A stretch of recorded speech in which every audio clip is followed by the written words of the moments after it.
තෙරුවන් සරණයි හැම දිනකටම සුපුරුදු පරිදි අපි අදත් අපේ භාවනා පුහුණුවට එකතු වී සිටින්නේ අද විහාර වර්ෂයෙන් 2021 වර්ෂයේ දෙසැම්බර් මාසයේ 20 වෙනිදා සඳුදා දිනයක් ශ්‍රී ලංකාවේ කැලෙන්ඩරේ. ඒ වගේම අපි ශ්‍රී ලංකාවේ වෙලාවෙන් උදෑසන 5:30ට හමුවන්නේ. වෙනදා වගේම අපේ සුපුරුදු කල්යාණ මිත්‍ර පිරිස ස්වාමීන් වහන්සේලා මෙහිණින් වහන්සේලා ඇතුළු කල්යාණ මිත්‍ර පිරිස මේ දහම් හමුවට භාවනා පුහුණුවට එකතු වී සිටිනවා. හැමදෙනාම අපි ඊටාම ගෞරවයෙන් කල්යාණ මිත්‍රත්වයෙන් පිළිගනිමු. අපි භාවනාව පිළිබඳ දැනටමත් ප්‍රාමාණික අවබෝධයක් සහ එය පුරුදු පුහුණු වෙන පිරිසක්. එසේ වුවත් අපි පළමුවෙන් සුපුරුදු පරිදි භාවනාව පිළිබඳ කෙටි සිහිපත් කර ගැනීමකින් අපි මේ කටයුතු ආරම්භ කරමු. ඉතින් අපි හෝරා දෙකක් පමණ මේ සඳහා ගත කරන්න බලාපොරොත්තු වෙන නිසා පළමු කොට කය මනස සංසුන් කරගමු, තැම්පත් කරගමු.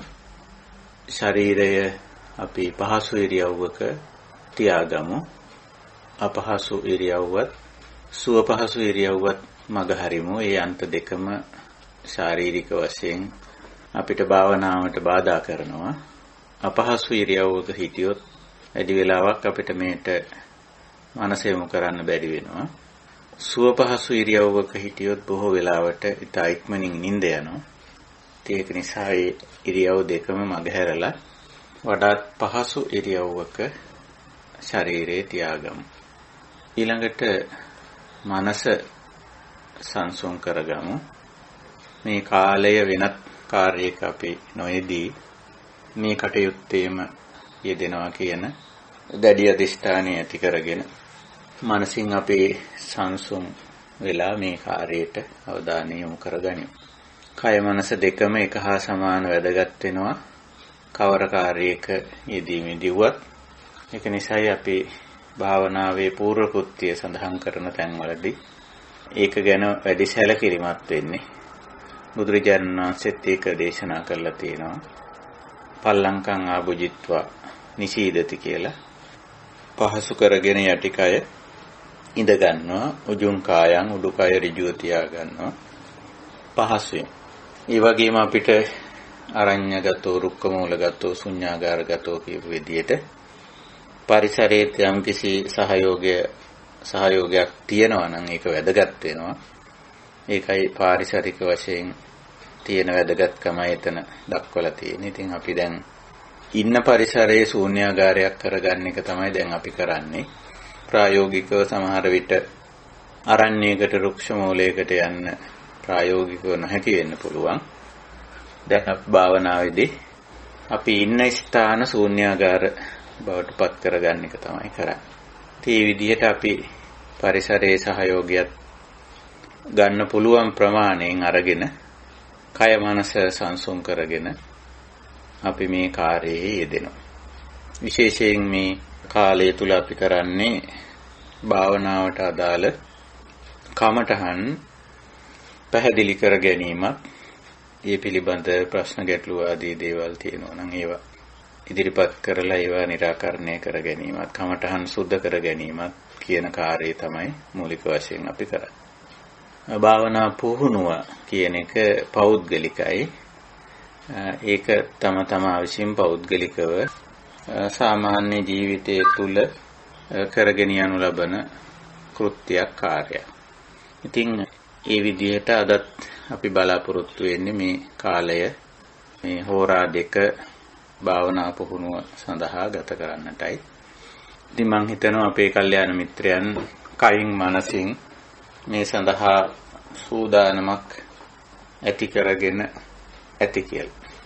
ඒ නැතත් අපිට මේ සඳහා විනාඩි කිහිපයක් ගත කරලා තමන්ගේ කයට සහ මනසට අවධානය යොමු කරලා අපිට පුළුවන්කම තිබෙනවා භාවනා පුහුණුවට අවශ්‍ය කායික මානසික සූදානම ඇති කරගන්න. ඒක ගොඩක් වැදගත් වෙනවා මේ කාර්යය අපි කරගෙන යන්න. හොඳයි, එතකොට අපි භාවනාව පිළිබඳ මූලික අදහසක් හැමදාම ඇති කරගන්නවා. මම කලින් කිව්වා වගේ අපිට මේ පිළිබඳ ප්‍රාමාණික දැනුමක් තියෙනවා අපි කරන කාර්යය පිළිබඳව. ඒ වගේම අපි දැනටමත් එහි පුහුණු වෙනවා වගේ නෙවෙයි දැන් භාවිත කරන මට්ටමේ හුඟක් වෙලාවට අපි ඉන්නේ. පුහුණුවටත් වඩා කොහොම නමුත් අපි භාවනාව පිළිබඳ යම්කිසි මූලික අදහසක් ඇති කර ගැනීම කවදත් අපි මේ වැඩසටහනකදී කරනවා. ඒ අනුව භාවනා කියන වචනයෙන් අදහස් කරන්නේ කොහොමද කියලා දැන් අපි දන්නවා. එක් පැත්තකින් එය පුරුදු වීම, පුහුණු වීම කියන අදහස අපිට ගන්න පුළුවන්කම තියෙනවා. ඒ කියන්නේ මේ නිවන් මාගේ කය සහ මනස, සිත, කය, වචනය කියලා අපි එහෙම තුනට බෙදලා ගන්නත් පුළුවන්. යම් ආකාරයකට පුහුණු කිරීමක්, හුරු කිරීමක් අවශ්‍ය වෙනවා. ඒක නූපන් කුසලය ඉපදවීම කියලා අපිට කියන්න පුළුවන්. එහෙම නැත්නම් උපන් කුසලය රැකගෙන වැඩි දියුණු කිරීම කියලා කියන්නත් පුළුවන්.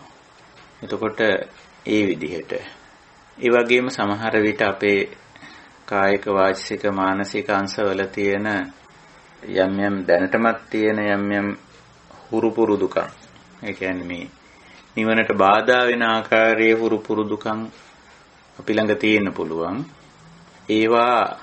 ඒවායින් වැළකී සිටීමට අපි යම් ප්‍රමාණයකට වැරදරලා උත්සාහවන්ත වෙලා ඒවායින් මිදෙන්නත් අවශ්‍යයි.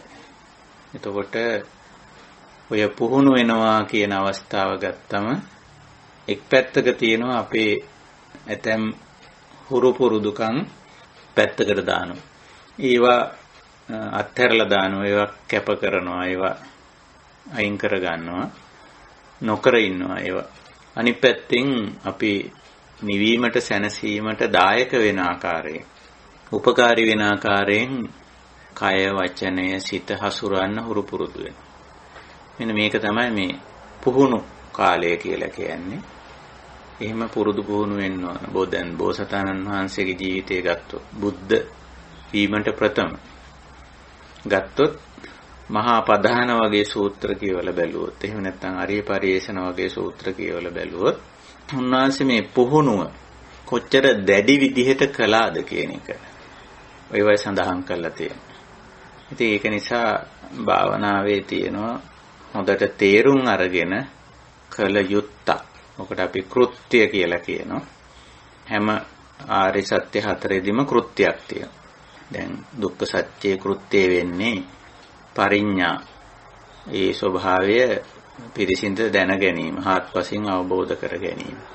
දුක්ඛ සමුදය කෘත්‍ය වෙන්නේ පහාන. ඒ හේතුව බැහැර කිරීම. සමහරවිට අපි ළඟ දැනටමත් ඒ හේතු තියෙනවා. ඔය අපේ හුරු පුරුදුකම්, චර්යාවන් වගේ දේවල්, ඒව තමයි මේ දැනටමත් අපි ළඟ තියෙන හේතු. ඒ වගේ දේවල්. ඒ වගේම නිරෝධයට ගියාම සාක්ෂාත් කිරීමයි කෘත්‍ය වෙන්නේ. අපේ ජීවිතයේ අංගයක් බවට පත් කරගන්න. මාර්ගයට ගියාම කෘත්‍ය වෙන්නේ භාවයේ තබ්බය වැඩිම කියලා. ওই විදිහට බැලුවත් අපිට මේ කෘත්‍ය කාර්යය කළ යුත්ත කියලා දෙයක් තියෙනවා. අන්නේ කළ යුත්ත කිරීම එක පැත්තකින් පුහුණුවේ තියෙනවා. අනිත් පැත්තෙන් බැහැර කළ යුත්ත බැහැර කිරීම. දැන් බුදුරජාන් වහන්සේ තවත් තැන්වලදී මේක දක්වලා තියෙනවා. අභිඤ්ඤේයං අභිඤ්ඤාතං භාවේ තබ්බං භාවිතං පහතබ්බං පහීනං කියලා. ඒ තමන් ඒ කාර්යය කරලා ඉවර වෙලා තමයි ඒක කිව්වේ, දේශනා කළේ. නමුත් එතන පැහැදිලිවම භාවනාව තමයි දක්වන්නේ. භාවනාවේ పూర్ව නැත්නම් පළමු පියවර, පුහුණු වෙන පියවර. ඊළඟට භාවනාවේ තියෙන භාවිත කරන පියවර කියලා දෙයක්. අපි හුරු පුරුදු කරගත්ත කුසලතා. ඒ කුසලතා අපි සාමාන්‍ය දිනදා ජීවිතය තුළ භාවිත කිරීමක් තියෙනවා. ඔන්න ඔය ස්වභාවය අපිට භාවනාවේ දකින්න පුළුවන් ඔය පියවර දෙකක් හැටියට. පුහුණු වෙන පියවර හා භාවිතා කරන පියවර කියලා. එහෙම දෙකක් අපිට දැක ගන්න පුළුවන්. ඉතින් භාවනාවේ කොහොමයි. එතකොට පුහුණු වෙන්නේ මොනවද? භාවිත කරන්නේ මොනවද කියන ප්‍රශ්නේ දැන් අපි දන්නවා. ඒකට උත්තරේ අපි ළඟ තියෙනවා. පුහුණු වෙන්නේ මේ සීල සමාධි ප්‍රඥා කියන අංශවලට අදාළ කුසලතා. භාවිත කරන්නේත් ඒවම තමයි. ඒ අනුව අපි හැමදාම පළමුවෙන් සීල කුසලයට සීල භාවනාවට මදක් අවධානය යොමු කරනවා. දැන් ඒවා දීර්ඝ වශයෙන් පැහැදිලි කරන්න අවශ්‍ය කරන්නේ නැහැ. සීලය අපි මූලික වශයෙන් කොටස් දෙකකින් බුදුරජාණන් වහන්සේ සික්ඛානිසංස දේශනාවේදී අපිට පෙන්වලා දීලා තිබෙනවා. ඉද බික්කවේ මයා ශාවකානං ආභි සමාචාරිකා සික්ඛා පඤ්ඤත්තා කියලා. මේ පළවෙනි කොටස. මම මේ නිවන් මගේ යන මගේ ශ්‍රාවකයින්ට ආභි සමාචාරික ශික්ෂණය පෙන්වලා දීලා තියෙනවා. එතකොට මේ ආභි සමාචාරික ශික්ෂණය කියලා කියන්නේ සාමාන්‍යයෙන් මිනිස්යෝ හැටියට ආර්ථික සමාජීය දේශපාලන පාරිසරික ආදී අංශවලට අදාළව අපි සම්මත කරගත්ත යහපත් සිරිත් විරිත් නීති රීති සම්මුති ව්‍යවස්ථා. ඒවටයි අභිසමාචාර කියන්නේ. ඉතින් ඒවා අපි අනුගමනය කරන්න ඕන, පුරුදු වෙන්න ඕන, පුහුණු වෙන්න ඕන, භාවිත කරන්න ඕන. එතකොට එතන සීල භාවනාව මේ විදිහට යන්නේ. ඉතින් එහෙම නැති වුණොත් සාමාන්‍යයෙන් මනුෂ්‍ය සමාජයේ අයහපත් තත්ත්වයටපත් වෙනවා. බුදුරජාණන් වහන්සේ පාවිච්චි කරලා තියෙන්නේ අප්‍රසන්න කියන වචනේ. අප්‍රසන්න තත්ත්වයටපත් වෙනවා. එතකොට අපිට ඇත්තටම මේ ගමන මේ සීල සමාධි ප්‍රඥා ගුණ වැඩි වීමට ඒක බාධාවක් වෙනවා. ඒක නිසා අපි පුළුවන් තරම් උපරිමයෙන් මේ අபிසමාචාර ආරක්ෂා කරමු. ඒක මුල් කොටස. ඊළඟට ආදි බ්‍රහ්මචර්ය ශික්ෂා. ඉද බික්කවේ මයා ශාවකානං ආදි බ්‍රහ්මචාරීකා සික්ඛා පඤ්ඤත්තා. මම මේ බ්‍රහ්මචර්යාවේ මුලටම ආදි කියන්නේ මුල කියන එකයි, ආරම්භක කියන එකයි, සමාරම්භක කියන එකයි. බ්‍රහ්මචර්යාවේ මුලටම අපි ගත යුතු ශික්ෂා කොටසක් පෙන්වලා දෙනවා. ආදි බ්‍රහ්මචාරීකා සික්ඛා පුරුදු පුහුණු විය යුතුයි. ඒකෙත් අරමුණ පැහැදිලි කරලා තියෙනවා. සබ්බසෝ සම්මා දුක්ඛක්ඛයයි කියලා. සියලු ආකාරයේ දුෂ්කරතා මනවින් දුරු කිරීම සඳහා මේ ආදි බ්‍රහ්මචර්ය ශික්ෂා පෙන්වලා දීලා තියෙනවා. ඒවා මූලික වශයෙන් ආර්ය ශ්‍රාංගික මාර්ගයේ 8ක් හැටියට පෙන්වලා දීලා තියෙනවා. සම්මා වාචා යටතේ 4ක්, සම්මා කම්මන්ත යටතේ 3ක්, සම්මා ආජීව යටතේ 1ක් වශයෙන්. එතකොට එතන 8ක්. මජ්ජ පමාදටානා වේරමණී කියන ශික්ෂාවත් එක්ක 9ක්. ඒ 9 අපි සලකන්නේ ආදි බ්‍රහ්මචර්යාවේ මුල් කොටසේ. ඒවා අපි වෙන් කරලා අරන් තියෙන ඒවා විශ්ව ආචාර ධර්ම. විශ්ව මට්ටමින් පිළිගන්න කවුරුත් එකඟයි. කොහේදිවත් කවුරුවත් ඒක එහෙම නොකල යුතුයි, ඒක අදාළ නැහැ කියලා එහෙම භාවිතයක්, එහෙම පිළිගැනීමක් නැහැ කවුරුත්. සාමාන්‍යයෙන් සබුද්ධික මිනිස්සු, ශිෂ්ට සම්පන්න මිනිස්සු ඒක පිළිගන්න. ඒක නිසා අපි ඒවා විශ්ව ආචාර ධර්ම හැටියට සලකගන්න. ඊළඟට තියෙනවා මේ නිවන් මාර්ගයේදී වඩා පහසුවක් ඇති කරගන්න, කරදර බාධක ප්‍රශ්න ගැටලු අඩු කරගන්න, විවේකයේ වැඩි කරගන්න උපකාරී වෙන ශික්ෂා කොටසක්. ඒවට අපි කියන්නේ නික්කම්ම ශික්ෂා කියලා. නික්කම්ම කියන වචනේ තියෙන්නේ සිංහලට අපි පරිවර්තනය කරන්න පුළුවන් නික්මීම කියලා. ඉතින් නික්කම්ම කියන වචනේ අදහස කාම වස්තු සහ කාමී ක්‍රියාවන්ගෙන් පුළුවන් තරම් දුරස්ත භාවයක් තියාගැනීම. පුළුවන් තරම්. ඒවා මේ හරි සාපේක්ෂ කාරණා, පුද්ගලයාගෙන් පුද්ගලයාට වෙනස් වෙනවා. ඒක නිසා මෙතන තියෙන්නේ තමන් පුළුවන් උපරිම මට්ටමින් ඒවයින් දුරස්ත භාවයක් තියාගැනීම. කාම කියන්නේ කැමැත්තට. කියන්නේ පෞද්ගලික කැමැත්ත. පෞද්ගලික කැමැත්තට අදාළ වන වස්තු සහ ක්‍රියා තියෙනවා. ඒවා සාමාන්‍යයෙන් පහට බෙදලා තියෙනවා. පංචකාම කියලා ඊට පස්සේ හඳුන්වනවා. ඇහැ මාධ්‍ය කරගෙන කරන්න කැමති දේවල් තියෙනවා, ඊට අදාළ වස්තු තියෙනවා. ඇහැ මාධ්‍ය කරගෙන සාමාන්‍යයෙන් කරන්නේ බැලීමනේ. බලන්න කැමති දේවල් තියෙනවා. ඒ බැලීමට අදාළ තමන් බලන්න කැමති වස්තු තියෙනවා. ක්‍රියා සහ වස්තු. ඉතින් ඒවා ඉතින් කෙලවරක් නැතුව බලන්න ඒවා එකතු කරගන්න ගියාම ඒවා මේ ගමනට ලොකු බාධාවක් වෙනවා. ඊළඟට කනින් අහන්න කැමති ශබ්ද තියෙනවා, ඊට අදාළ වස්තු තියෙනවා. ඒ විදිහට. නාසයෙන් විඳින්න කැමති ගන්ධයන් තියෙනවා, ඊට අදාළ වස්තු තියෙනවා. දිවෙන් විඳින්න කැමති රසයන් තියෙනවා, ඊට අදාළ වස්තු තියෙනවා. කයින් විඳින්න කැමති ස්පර්ශයන් තියෙනවා, ඊට අදාළ වස්තු තියෙනවා. ඔය විදිහට අපේ පංචේන්ද්‍රයන්ට අදාළ වන පරිදි වස්තු සහ ක්‍රියා තියෙනවා. ඉතින් ඒවා හුඟක්ම පෞද්ගලිකයි. මම කැමති රූපයට නෙවෙයි, සමහර විට අනිත් එක්කෙනා කැමති වෙයි. මම කැමති ශබ්දයට නෙවෙයි, අනිත් එක්කෙනා කැමති වෙයි. මේවායි විශාල පරස්පරතා තියෙනවා. පෞද්ගලික බවක් තියෙනවා. ඒවා ඉතින් ඇත්ත. ඉතින් මේවා පෞද්ගලිකව තමයි සම්පාදනය කරගන්න අපි උත්සාහ කරන්නේ. කාම වස්තු සහ කාමී ක්‍රියා. සමහරට ඕවත් පටලැවිලි වෙනවා. දැන් අපි ගත්තොත් කීප දෙනෙක් එකට ජීවත් වෙන තැනක පෞද්ගලික කැමැත්ත ඉතින් බලපාන ඇත්තටම. එක්කෙනෙකුගේ පෞද්ගලික කැමැත්තයි අනිත් එක්කෙනාගේ පෞද්ගලික කැමැත්තයි සමහර වෙලාවට ගැටෙනවා. එක්කෙනෙක් පෞද්ගලිකව තියාගන්න කැමති වස්තුව ලං කරගන්න කැමති පුද්ගලයා.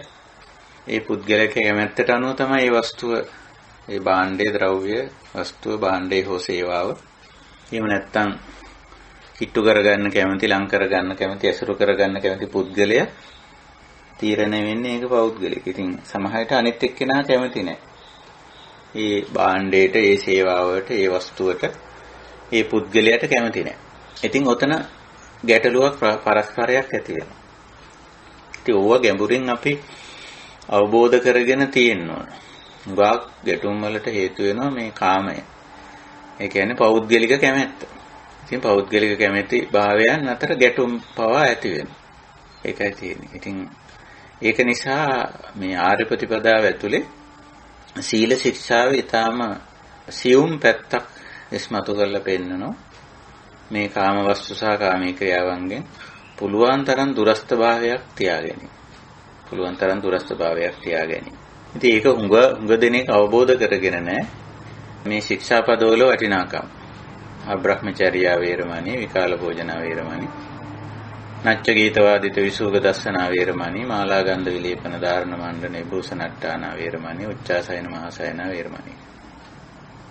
ඉතින් වේරමණී කිව්වම මේකේ අර ශාරීරිකව ඈත් වෙලා දුරස් වෙලා ඉන්නවා කියන එකත් එක පැත්තක තියෙනවා ඒක.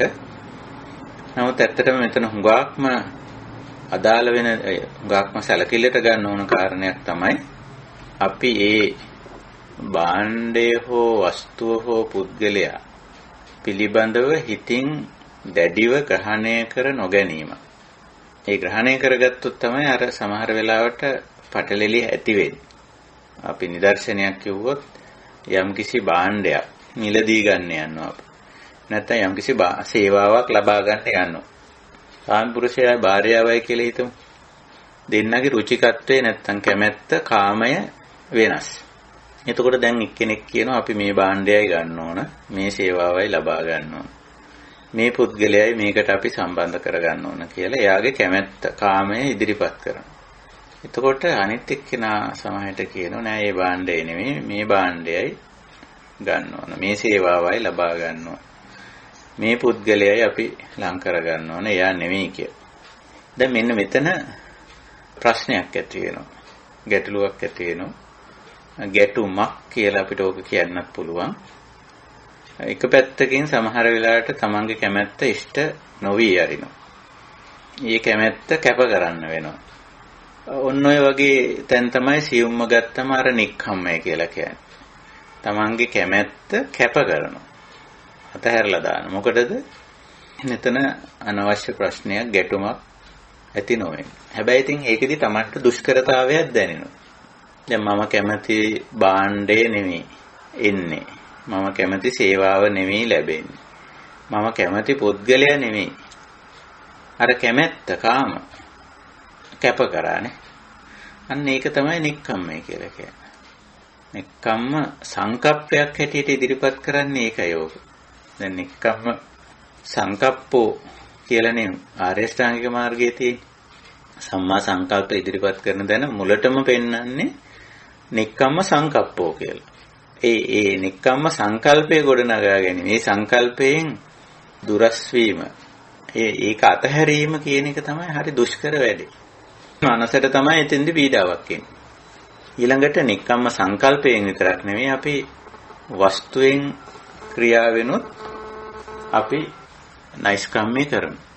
එතකොට අර ශික්ෂාපද පහේ තියෙන්නේ මේ වස්තු ක්‍රියාවලින් දුරස් වීම. හැබැයි වස්තු ක්‍රියාවලින් දුරස් වුණාට වැඩක් නැහැ. නික්කම්ම සංකල්පය ඇති වෙලා නැත්තම්. නික්කම්ම සංකල්පය. ඒකත් අපි කියලා තියෙන අවබෝධයෙන් තමයි ඒක මනසින් අත්හරින්න ඕන. දැන් අපි කැමති මම කැමති භාණ්ඩය සේවාව පුද්ගලයා නෙමෙයි. දැන් මට කටයුතු කරන්න වෙලා තියෙන්නේ අනිත් එක්කෙනා කැමති භාණ්ඩය පාවිච්චි කරන්න වෙලා තියෙනවා. අනිත් කෙනා කැමති සේවාව ලබා ගන්න වෙලා තියෙනවා. අනිත් පුද්ගලයා කැමති අනිත් එක්කෙනා කැමති පුද්ගලයා සමග කටයුතු කරන්න වෙලා තියෙනවා. නේ? එතෙන්ට යනවා කියලා කියන්නේ තමන් කැමති භාණ්ඩය, තමන් කැමති සේවාව, තමන් කැමති පුද්ගලයා අතහැරලා අතෙන්ට යනවා කියලා කියන්නේ. ඒක තමයි නික්කම්මයි. නික්කම්ම සංකල්පය. ඊළඟට ඒවත් එක කටයුතු කිරීම වැටෙන්නේ සීලයේ පැත්තට. ඔන්නෝම දෙයක් නික්කම්ම. ඉතින් ඕකේ නික්කම්මයට හුරු වීම තමයි නික්කම්ම සික්ඛා කියලා කියන්නේ. පුරුදු වීම, පුහුණු වීම. අන්න එතන භාවනාව තියෙනවා. භාවනාවේ පළමු කොටස එතන තියෙනවා. ඉතින් ওই විදිහට ඒවත් ශික්ෂා පහක් අපිට හමු වෙනවා. ඊළඟට තවත් ඊටත් වඩා සියුම් ශික්ෂාවක් හමු වෙනවා. ජාත රූප රජත පටිග්ගහනා වේරමණී කියලා. පටිග්ගහණය කියලා කියන්නේ මනසින් දැඩිව ගැනීම. තණ්හා වශයෙන් හෝ මාන වශයෙන් හෝ දික්ටි වශයෙන්. මොනවාද මේ දැඩිව ගන්නේ? වටිනාකම්. එතකොට වටිනාකම් බුදුරජාණන් වහන්සේ කොටස් දෙකකට බෙදලා අපිට තේරුම් කරලා දුන්නා. එකක් ස්වභාවික වටිනාකම් ජාත රූප. අනිත් එක අපිම නිර්මාණය කරගත්ත, අපිම සම්මත කරගත්ත, අපි ආරෝපණය කරගත්ත වටිනාකම්. ඒවට තමයි රජත කියන්නේ. එතකොට ওই වටිනාකම් දෙකම අපි පරිහරණය කරනවා, භාවිතා කරනවා. හැබැයි පටිග්ගහනා වේරමණී. පටිග්ගහණයෙන් තොරව. ඉතින් ওই ශික්ෂාපද 15 ආදි බ්‍රහ්මචර්යාව. බ්‍රහ්මචර්යාවේ මුලටම තියෙන කොටස. දැන් මුලටම තියෙන කොටස හරි වැදගත්. ඒක පුරුදු පුහුණු නොවි ඊළඟ පියවරට යන්න බෑ. දැන් බලන්න පබ්බජ්ජාවේ පැවිද්දේ මුලටම තියෙන ওই ටිකනේ. පබ්බජ්ජාවේ මුලටම තියෙන ওই ශික්ෂා ටික. උපසම්පන්න භාවයකට යන්නේ දෙවනු. ඒකට යනවද නැද්ද කියන එකත් වෙනම කාරණයක් ඉතින්.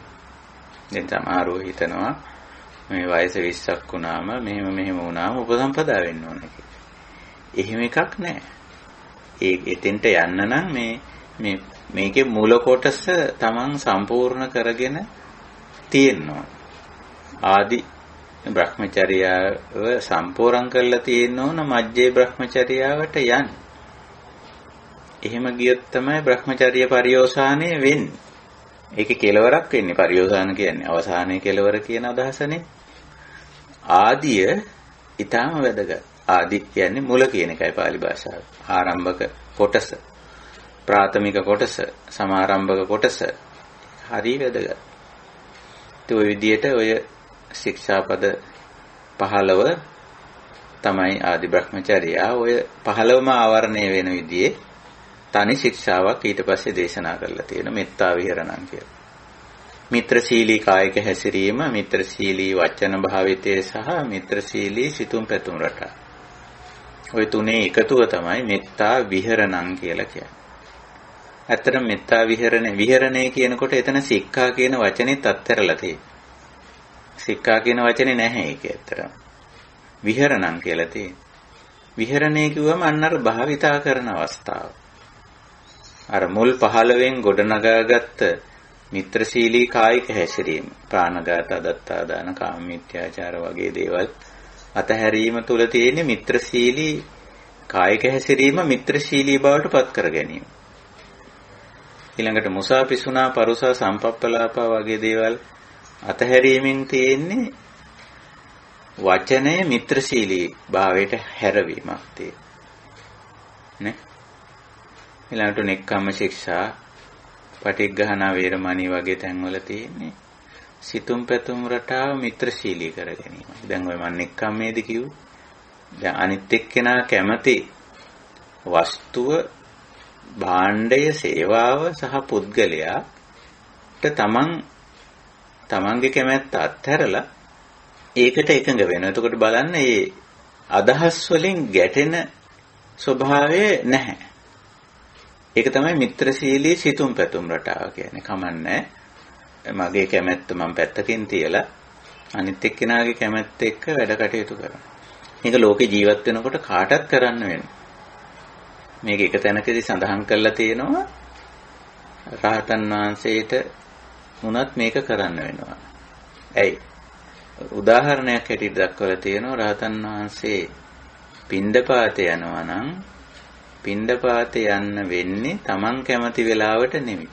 තමන් කැමති වෙලාවට පින්ඩපාතේ ගියාට පින්ඩපාතේ ලැබෙන්නේ නැහැ. පින්ඩපාතේ ආයුත්තේ ගෙවල් වල උයන වෙලාව. ආහාර සම්පාදනය කරලා ඉවර වුණා. ඒ වෙලාවටයි යනවා. එතකොට දැන් තමන්ගේ කැමැත්තට අනුව නෙමෙයි එතන. ඒ කාර්යය කෙරෙන්නේ අනිකාගේ කැමැත්ත, අනිකාට ඒ අනිත් පැත්ත දිහා බලලා ඒ අනුව වැඩ කරන්න. හුඟක් දේවල්. එතකොට මේ නෙක්ඛම්මයේ තුල තියෙන මිත්‍රශීලී සිතුම් පැතුම් රටාව ගොඩ නැගෙනවා. ওই විදිහට ඔය මෙත්තා විහරණම් කිව්වම එතන සික්ඛාව පරිපූර්ණ කරලා ඒ විදිහට මිත්‍රශීලී ජීවිතයක් ගත කරන අවස්ථාව. ඒකයි. ඉතින් ඔතනින් පස්සේ මජ්ජේ බ්‍රහ්මචර්යාවේ තියෙන සීලය ප්‍රඥාවෙන් සහ කරුණාවෙන් ඉස්සරහට යන්නේ. ශික්ෂා පද නැහැ. වාක්‍ය වලින් ශික්ෂා ඉදිරිපත් කිරීමක් නැහැ එතනින් ඉස්සරහට. ප්‍රඥාවෙන් තේරුම් ගන්නව කල යුත්තේ නොකල යුත්තේ, කරුණාවෙන් මෛත්‍රියෙන් යුතුව කල යුත්තේ කරනව නොකල යුත්තෙන් ඉවත් වෙනවා. පුංචි පුංචි දේවල් ගැන පවා සැලකිලිය දක්වමින් එහෙම යනවා. කොහොමයි සීල ශික්ෂාව. හොඳයි. අපි එහෙනම් ශික්ෂා පද වශයෙන් සීලාවර්ජනය කරමු. හැමදෙනාම මාත් සමග එකතු වෙලා මේක ටිකක් සම්ප්‍රදායික කාර්යයක් වගේ දැන් ඔබට තේරෙන්න පුළුවන්. මේ පාලි වාක්‍ය වලින් කරන ප්‍රකාශනේ. නමුත් ඒක අපි දැන් අවබෝධයෙන්නේ කරන්නේ. ඒක නිසා ඒක ඒ තරම්ම අර සාමාන්‍ය අය කරන විදිහේ සම්ප්‍රදායික ක්‍රියාවක් වෙන්නේ නැහැ. හැමතැනදීම සරණාගමනයේ කියවන, සීල්පද කියවන තේරුමක් නැතුව එහෙම වැඩපිළිවෙලක් බෞද්ධ සමාජයේ තියෙනවා. මොකක් හරි පටන් ගන්න ගියාම ඉතින් ওই ටික කියවනවා. එවැනි සම්ප්‍රදායික වැඩක් හැටියට කරන දෙයක් නෙමෙයි දැන් අපි පාලි වාක්‍ය කියලා මේ කරන සීලාවර්ජනය. දැන් අපි කරන්නේ හොඳ අවබෝධයකින් තමන් තුල පවතින ඇති නැති දේ ගැන විමසමින් කරන ක්‍රියාවක් හැටියටයි දැන් අපි මේ කාර්යය කරන්නේ. හොඳයි එහෙනම් මාත් සමග සීලාවර්ජනයේට එකතු වෙන්න කියලා ගෞරවයෙන් මතක් කරනවා. සාදු සාදු සාදු. නමෝ තස්ස භගවතු අරහතෝ සම්මා සම්බුද්දස්ස. නමෝ තස්ස භගවතු අරහතෝ සම්මා සම්බුද්දස්ස. නමෝ තස්ස භගවතු අරහතෝ සම්මා සම්බුද්දස්ස. සරණාගමනේ බුද්ධං සරණං ගච්ඡාමි ධම්මං සරණං ගච්ඡාමි සංඝං සරණං ගච්ඡාමි ဒ ුතියං පි බුද්ධං සරණං ගච්ඡාමි ဒ ුතියං පි ධම්මං සරණං ගච්ඡාමි ဒ ුතියං පි සංඝං සරණං ගච්ඡාමි တတိယံ පි බුද්ධං සරණං ගච්ඡාමි တတိယံ පි ධම්මං සරණං ගච්ඡාමි တတိယံ පි සංඝං සරණං ගච්ඡාමි සාදු සාදු සාදු සීලාවර්ජනය විශ්ව ආචාර ධර්ම පානාතිපාතා වේරමණී සික්ඛාපදං සමාදියාමි අදින්නාදානා වේරමණී සික්ඛාපදං සමාදියාමි කාමීසු මිච්ඡාචාරා වේරමණී සික්ඛාපදං සමාදියාමි මුසාවාදා වේරමණී සික්ඛාපදං සමාදියාමි පිසුනා වාචා වේරමණී සික්ඛාපදං සමාදියාමි පරුසා වාචා වේරමණී සික්ඛාපදං සමාදියාමි සංපප්පලාපා වේරමණී සික්ඛාපදං සමාදියාමි මිච්ඡා ආජීවා වේරමණී සික්ඛාපදං සමාදියාමි සුරාමේරය මජ්ජපමා දට්ඨානා වේරමණී සික්ඛාපදං සමාදියාමි නෙක්ඛම්ම ශික්ෂා අබ්‍රහ්මචර්යා වේරමණී සික්ඛාපදං සමාදියාමි විකාල භෝජනා වේරමණී සික්ඛාපදං සමාදියාමි නච්ච ගීත වාදිත විසූක දස්සනා වේරමණී සික්ඛාපදං සමාදියාමි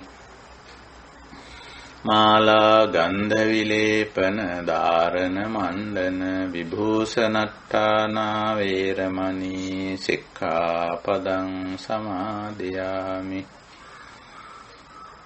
උච්චාසයන මහාසයනා වේරමණී සික්ඛාපදං සමාදියාමි ජාත රූප රජත පටිග්ගහනා වේරමණී සික්ඛාපදං සමාදියාමි මෙත්තා විහරණං සමාදියාමි සාදු සාදු සාදු. හොඳයි අපි සීලය ගැන යම් සාකච්ඡාවකින් අනතුරුව පැහැදිලි අවබෝධයකින් යුතුවයි මේ ශීලාවර්ජනය කළේ. සීල භාවනාවේ සීල භාවනා කොටසට අපි ඔය අවධානය යොමු කළේ. සීල භාවනාවට අදාළ කමඨහන් ඔහොමයි. එතනත් කර්මස්ථාන තියෙනවා. කළ යුතු දේ තියෙනවා. කෘත්‍යය තියෙනවා. ඉතින් ඒ කෘත්‍ය කිරීමයි සීල භාවනාවේ තියෙන කාර්යය. ඉතින් අපි මේ විදියට සීල ශික්ෂාව අවබෝධ කරගෙන මේ විදියට අපිට පුළුවන්කම තිබෙනවා සීල ශික්ෂාව හොඳින් පවත්වාගෙන යන්න. සීල භාවනාව. ඊළඟට අපි මේ සමාධි සහ ප්‍රඥා කියන ශික්ෂා දෙකට අදාළ කමඨහන් තමයි ඊළඟට අපි කතා බහ කරන්නේ, සාකච්ඡා කරන්නේ. ඒ අනුව දැන් අපි මහා සතිපට්ඨාන දේශනාව ඉදිරියෙන් තියාගෙන සතිපට්ඨාන භාවනා ක්‍රමය තමයි අපි කරගෙන යන්නේ. ඒ අනුව මූලික කුසලතා තුනක් අපි පුරුදු පුහුණු වෙනවා සහ භාවිත කරනවා. ආතාපි සම්පජානෝ සතිමා. සතිමා මේ මොහොතේ සිහි ඇත්තෙක් වීම. මේ මොහොතේ වර්තමාන මොහොතේ යම් කිසි කායික ක්‍රියාවක වචන භාවිතයක සිතුම් පැතුම් රටාවක ඉන්නවද අන්න ඒකට අවදිමත් බවක් තියාගැනීම. සාමාන්‍යයෙන් දැන් නම් මේ මොහොතේ අපි යම් ක්‍රියාවක යෙදෙන්නේ නැහැ. නමුත් භාවනාව කරන වෙලාවේ අපි හිතමු මේ වෙලාවේ යම් කිසි ක්‍රියාවක යෙදිලා ඉන්නවා කියලා. නිදර්ශනයක් හැටියට යෙදිලා ඉන්නවා නම් අපි ඒකේ පූර්ණ අවදිමත් බවක් තියාගන්න. දැන් මම මෙන්න මේ කාර්යයයි කරමින් ඉන්නේ කියලා. එතකොට තමන් වර්තමානයේ තුල ඉන්නවා. ඒකට අපි කියන්නේ වර්තමානයේ ඉන්නවා කියලා. අවදිමත් තමන් කරන කාර්යය පිළිබඳව. එතකොට එහෙම අවදිමත් නම් ඒ පිළිබඳව තව ටිකක් සෝදිසිමත් වෙන්නත් පුළුවන්. අවදිමත් වෙලා සම්පජානකාරී. මම මේ කරන කාර්යය හරිද? වැරදිද? මේක මට අයහපතක් වෙනවද? වෙන කෙනෙකුට කරදරයක් බාධාවක් අයහපතක් වෙනවද? පරිසරයට ගහට කොළට සතා සීපාවට මේක මෙහෙම කරපුවම අයහපතක් වෙන්නේ නැද්ද කියලා සෝදිසිමත් වෙන්න පුළුවන්. ඒ වගේම එහෙම අයහපතක් වෙනවා නම් Tamanට අනුන්ට හෝ Taman අනුන් ඇතුළු සමස්තයට අපිට පුළුවන් ටිකක් වැර වෑයම් කළා ඒ අයහපත වළක්වන්න. ඒක තමයි වායාම කියන්නේ. එහෙම නැත්නම් ආතාපි කියලා කිව්වේ ඒ දේ. ඉතින් ඒ විදිහට අපිට පුළුවන්කම තිබෙනවා මේ මූලික කුසලතා තුන එක් පැත්තකින් හොරු පුරුදු වීම අනිත් පැත්තෙන් පවත්වාගෙන යාම. ඕක තමයි සතිපට්ඨාන භාවනා ක්‍රමේ ලක්ෂණය. ඉතින් ඊට පස්සේ ඔය සිහිනුවන වීර්ය පවත්වා ගන්න පුළුවන් කෙනාට බුදුරජාණන් වහන්සේ ඍජුවම නිවන් මාර්ගට අදාළ වෙන කමඨහන් මාලාවක් ඉදිරිපත් කරගෙන යනවා. මුලටම කායානුපස්සනාවේ පටිකූල මනසිකාර ධාතු මනසිකාර සීවතික කාය උපසංහරණ ආදී වශයෙන් මේ රූප ධර්ම රූප කාය මුල් කරගෙන රූප ධර්ම පිළිබඳව අවදිමත් වෙන්න සෝදිසිමත් වෙන්න වීර්යවන්ත වෙන්න අපිට උගන්වනවා. ඊළඟට වේදනානුපස්සනාවට එනවා. විඳීමේදී වින්දනය කියන දේ පිළිබඳ අවදිමත් වෙන්න සෝදිසිමත් වෙන්න ඒක හසුරවා ගන්න අපි පුරුදු පුහුණු වෙනවා. දැන් මේවා පුරුදු පුහුණු වෙන අවස්ථාව අපි භාවනා කියලා කියනවා. ඊට පස්සේ අපි පුරුදු වෙලා මේ රූප ධර්ම වලට අනිශ්චිත වෙනවා. අනිශ්චිතෝ විහෙරති. දැන් විහෙරති කියන මට්ටමට එනකොට භාවනාවේ අර භාවිත කරන අවස්ථාවට අපි එන්නේ. අනිශ්චිතෝ විහෙරති. රූපකායත් රූප ධර්මත් පරිහරණය කරනවා භාවිතා කරනවා ඇලෙන්නේ ගැටෙන්නේ මුලා වෙන්නේ නැතුව. අජ්ජත්තං වා කායේ විතරක් නෙවෙයි බහිද්ධා වා කායේ. සමහර වෙලාවට අපි අපේ ශරීරය විතරක් නෙවෙයි අපි පරිහරණය කරන්නේ. අනිත් එක්කෙනාගේ ශරීරයත් අපි පරිහරණය කරනවා. ඒ කියන්නේ මොකද්ද? නිකන් නිදර්ශනයක් ගත්තොත් අපි කියනවනේ වැඩක් කරනකොට මේ අනිත් එක්කෙනාගේ උදව්ව ගන්නවා කියලා හිතන්න. පොඩ්ඩක් එන්න මේ වැඩේ කරන්න මට උදව් වෙන්න කියලා. එතකොට උදව් වෙන්න කියනකොට කයින් අපි අනිත් එක්කෙනාගේ ශරීරය ඒ වෙලාවේ පරිහරණය කරනවා. ඔන්න ඔය පැත්තෙන් පොඩ්ඩක් අල්ලන්න. මේක මෙතනින් තියන්න කියලා. එහෙම නැත්නම් මේ වැඩේ කරන්න කියනකොට අපි එයාගේ ශ්‍රමය, එයාගේ කය අපි පරිහරණය කිරීමක් තියෙනවා. ඒ විදිහට දුරස්ත භාවයකින් කය පරිහරණය කරන අවස්ථා තියෙනවා. ඊටත් වැඩිය ලං වෙලා කය පරිහරණය කරන අවස්ථාවක් තියෙනවා. ඒක අපි දන්නවනේ. කෙලින්ම ඒ පුද්ගලයාගේ ශරීරය පහස ලබන වෙලාවක් ඔය වගේ තියෙන බහිද්ධාවා කායේ. එතකොට එතන ශික්ෂණයක් තියෙන්න ඕන. ඒ වගේම අනිශ්චිත භාවය තියෙනවා. ඒකයි තියෙන්නේ. ওই විදිහට රූප ධර්ම රූප කායන් විතරක් නෙවෙයි අනිකුත් රූප ධර්මත් එහෙමයි. අපි පරිහරණය කරන භාවිත කරන වෙලාවේ මේ හානියක් නොවන විදිහට භාවිත කිරීම පරිහරණය කිරීමත් ඊළඟට මේ භාවිත කරන පරිහරණය කරන රූප ධර්ම වලට රූපකායන් වලට අනිශ්චිතව වාසය කිරීම. අනිශ්චිතෝ විහෙරති නච කිංචි උපාදීයති කිව්වේ ඒකයි. ඒ විදිහට ඊළඟට වේදනාවට ආවම වින්දනයට ආවත් ඔය විදිහම තමයි. වෙනසක් නැහැ. ඊළඟට චිත්තානුපස්සනාවට එනකොට ඒත් එහෙමයි. සිතවිලි ඒත් නිශ්චිත වෙන්නේ අනිශ්චිත වෙන්නේ. කවර ආකාරයේ සිතවිල්ලකට උනත්. ඇලෙන්නේ ගැටෙන්නේ මුලා වෙන්නේ නැහැ. අන්තිමට හතරවෙනි පියවරට ආපුවම ධම්මානුපස්සනාවේදී අර නාම රූප ධර්ම වෙන් කරලා කතා කෙරුවට මුලදී ධම්මානුපස්සනාවේදී ඒව ඔක්කොම එකට ගන්න. මොකද මේවා ක්‍රියාත්මක වෙන්නේ එකට නිසා. ඉතින් ඒ ක්‍රියාත්මක වීම හැමෝේ අනිශ්චිත වෙනවා. අර විදිහට අර නිසි භාවිතයකට එනවා. ඒක පුරුදු වෙලා අනිශ්චිතෝ විහෙරති නච කිංච උපාදීයති. නිශ්චිත වීමක්, ඇලීමක්, ගැටීමක්, මුලාවක් නැහැ. එහෙමයි ස්වභාවය. ඉතින් දැන් අපි ධම්මානුපස්සනාවේ එහිත් අග හරියට ඇවිල්ලා තියෙනවා. සත්‍යපබ්බේ දැන් අපි සත්‍යපබ්බේ තුල තියෙන චතුසත්‍ය. චතුරාර්ය සත්‍ය. එතකොට දැන් අපි එහි සමුදය සත්‍ය තුල ඉන්නේ.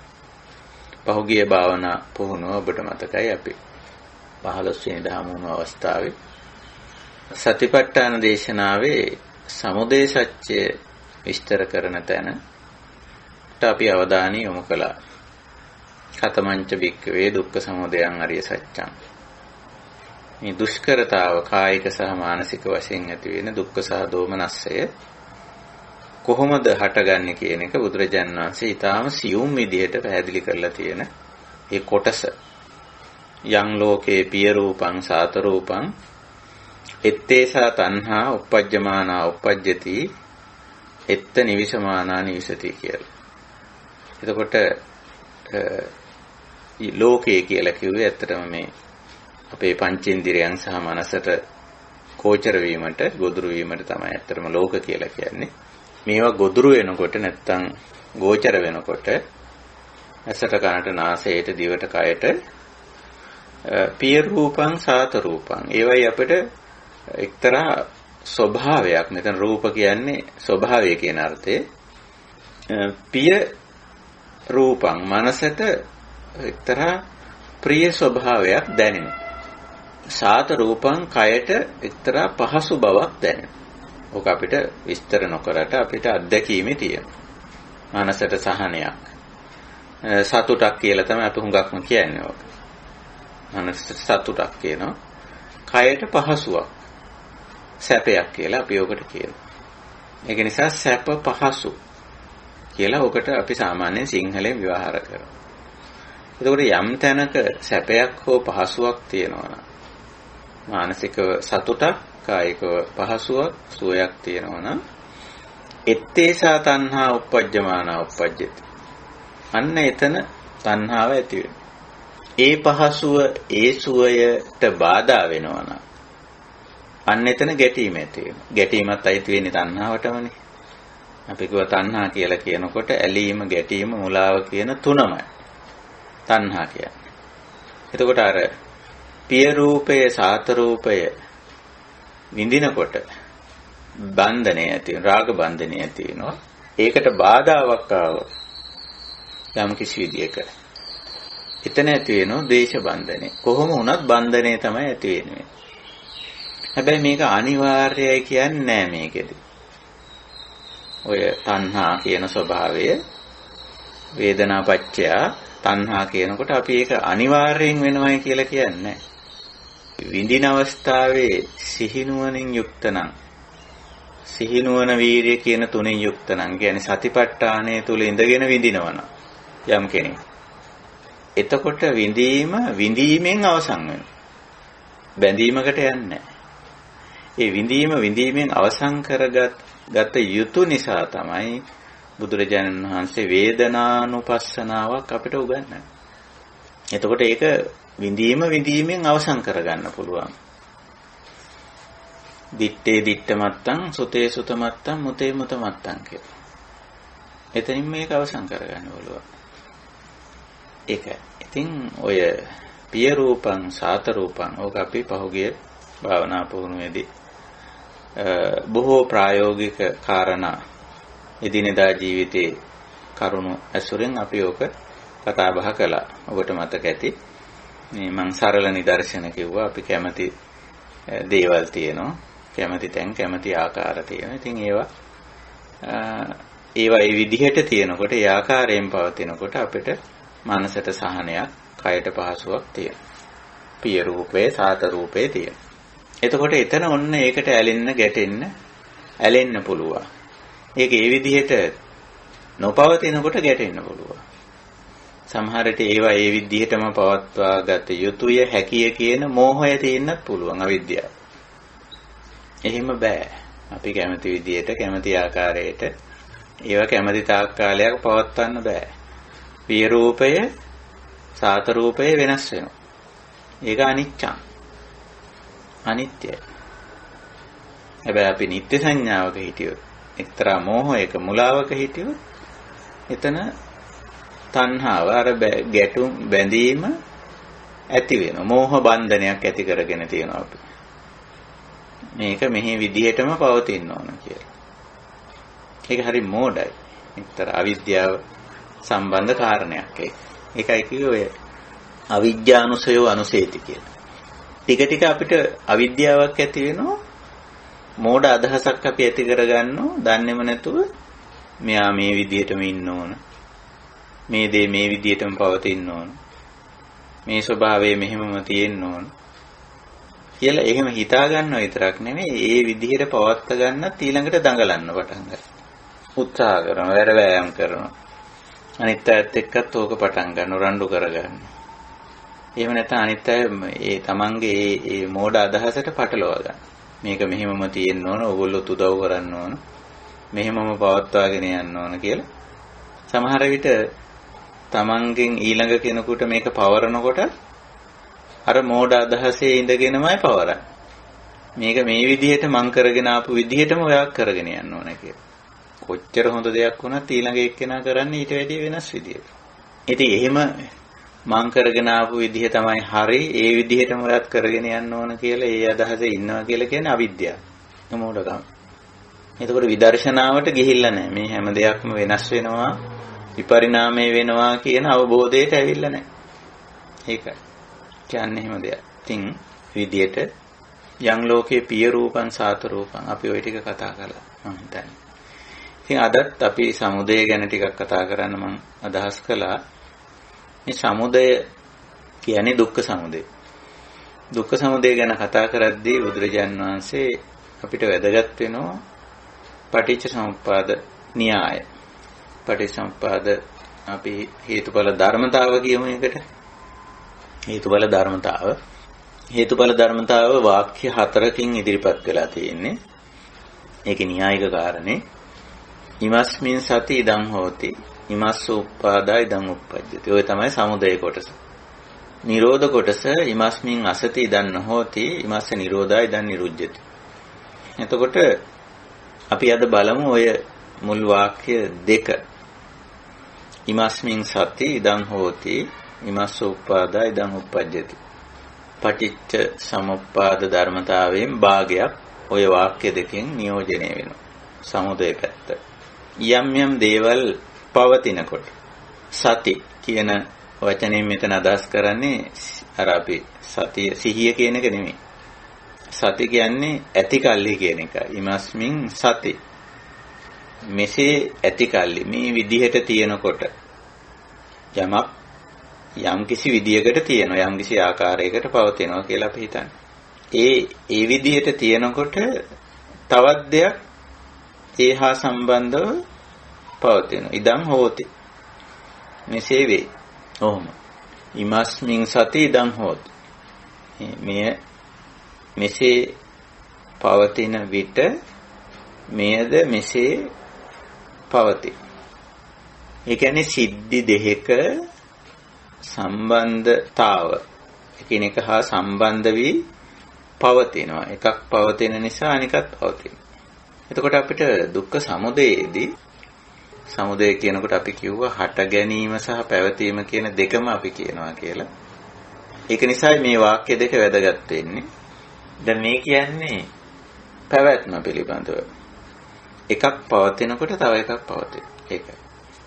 සමහර විට සරල නිදර්ශන කිව්වොත් දැන් උෂ්ණත්වයේ පවතිනකොට අපිට දාඩිය දානවා වෙන්න පුළුවන්. දහඩිය දැමීම ඇත. කුමක් ඇති කල්හිද? උෂ්ණත්වයේ ඇති කල්හි. ඒ වගේ ශරීරයක් ඇති කල්හි ලෙඩවීම ඇත. ශරීරයක් ඇති කල්හි මහලු වීම ඇත. ශරීරයක් ඇති කල්හි මරණයටපත් වීම ඇත. ඉමස්මින් සති ඉදං හෝති. මේක තියෙනකොට මේක තියෙනවා. එතකොට මේ සමහර සිද්ධිවල අන්තර් සම්බන්ධතාවය දකින්න නැති වුණොත් අපි දුක්ඛ සමුදය දුක හට ගන්නවා. දුක ඇති වෙනවා. සමහර අය මේ දෙකේ අන්තර් සම්බන්ධය බාර ගන්න පිළිගන්න කැමති නැහැ. ඒක අවබෝධය නැහැ. අපි සමහර වෙලාවට කය තියාගෙන ලෙඩ රෝග එපා කියන. ශරීරයේ ඕන හැබැයි ලෙඩ එපා. ශරීරයේ ඕන මහලු වීම ජරාව එපා. දි รา පත් වීම එපා. ශරීරයේ ඕන මරණය එපා. ඒක වෙන්නේ නැහැ. ඒක වෙන්නේ නැත්තේ මොකද? මේක තියෙනකොට මේකක් තියෙනවා. නිමස්මින් සති ඉදං හෝති. ඒක යම් කිසි සිද්ධි දෙක අන්තර් සම්බන්ධතාවය මේ පෙන්න. එතකොට අර අපි මේක හේතුවයි ඵලයයි කියලා ගත්තොත් හේතුව තියාගෙන ඵලය එපා කියන්න බෑ. ඵලයත් හේතුව නිසා ඵලය තියෙනවා. පටිච්ච සමුප්පන්න. නිසා පවතිනවා. නිසා පවතිනවා. නිමස්මින් සති ඉදං හෝති. ආදී වශයෙන්. ඉතින් ඔය වගේ මේ සිද්ධිවල ධර්මතාවල අන්තර් සම්බන්ධය එකක් තියෙනකොට අනිකක් තියෙනවා. ඒකයි ස්වභාවය. ඒක අපි අවබෝධ කරගත්තොත් එතන ගැටලුවක්, එතන ප්‍රශ්නයක්, එතන දුකක් නැති වෙන්නේ. ඒකයි. ඉතින් ওই විදිහට ඕක දැන් ඔන්න අපි භාවනාවනේ මෙතන. ඒකට භාවනාවේදී අපි කරන්නේ ඕක ගැන හොඳට අවදිමත් භාවයක් තියාගන්න. සතිමා. මොකක් ගැනද? ඉමස්මින් සති ඉදං හෝති කියන එක ගැන. මේක නිසයි මේක පවතින. මේ දෙකේ අන්තර් සම්බන්ධතාවයක් තියෙනවා. නේ? ඔය බුදුරජාණන් වහන්සේ නිදර්ශන වලින් ඉතින් දේශනා කළා තියෙනවා. උදාහරණයක් හැටියට අදනානං ධනෙ අවශ්‍ය කරන තැනට ඒ ධනෙ නැති වුණොත් දාලිද්දියම් ඒ පුල්ලම් දරිද්‍රතාවයක් කියලා එකක් ඇති වෙනවා කියන්නේ. ඒ නිකන් සමාජීය අංශයෙන් ඕවා පෙන්නලා දෙන්න. එහෙම. ඉතින් ඔය වගේ සිද්ධි අතර අන්තර් සම්බන්ධතාවය පෙන්වන. හොරකම තියෙනකොට ඊට අදාළ රක්කාවරණ ක්‍රම තියෙනවා. මොකද මේ මෙච්චර සිකියුරිටි යම් තැනක අපි ගිහිල්ලා කියන එතන හරි දියුණු සිකියුරිටි පද්ධතියක් තියෙනවා කියලා. ඒකෙන් කියවෙන්නේ මොකද්ද? තද්දට හොරකම තියෙනවා කියන එකයි කියවෙන්නේ. ඒ කියන්නේ හොඳ සිකියුරිටි පද්ධතියක් තියෙනවා නම් ගේට්ටු දාලා කැමරා හයි කරලා CCTV කැමරා දාලා සිස්ටම් එකකට දාලා තියෙනවා නම් ඒකෙන් කියවෙන්නේ එතන බරපතල විදියට හොරකම කෙරෙනවා. එහෙම නැත්නම් හොරකමට ඉඩක් තියෙනවා. ඒකයි ස්වභාවය. ඉතින් එහෙම එකක මේ අන්තර් සම්බන්ධතාවය අපිට පේනවා.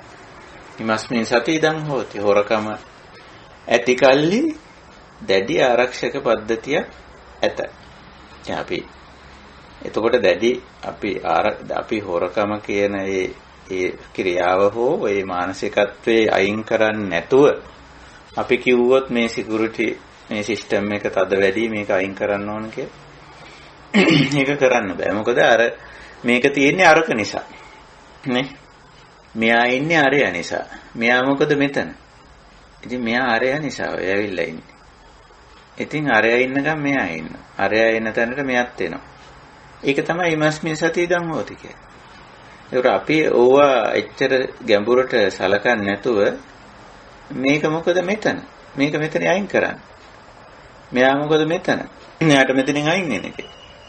හැබැයි මේක මෙතන තියෙන මෙයා මෙතන ඉන්න සාධකය හේතු අයින් කරන්නේ නැතුව අපි ඵලය විතරක් අයින් කරන්න උත්සාහ කරනවා. ඒක නිසා බුදුරජාණන් වහන්සේ අපට හේතුඵල සම්බන්ධතාවය පෙන්නනවා. ඒක තේරුම් ගන්න කියලා. එතකොට ඔය දුක්ඛ සමුදය වෙන්නේ.